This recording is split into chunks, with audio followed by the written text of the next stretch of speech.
With regards kada iti distribution of placement ito ilawag kaslang jay allocated kada kami ngamin 25,000 for lawag dion only so far naka-distribute kami ti 22,000 plus medyo kasla idi ko ti clamor ti tao nga nakadado talaga tao nga umay ag-claim syempre ado ti naka-claimant tatano madlaw yo medyo bumasbasit ti tao mag-claimant although ag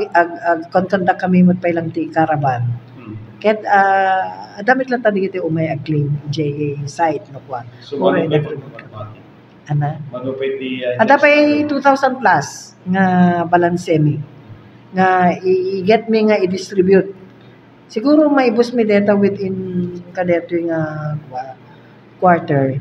at kas makita tayo oring siguro met di kito ipada tayo nga kwa makikita da nga adapay la sa gesa nga awan ti barungak nakada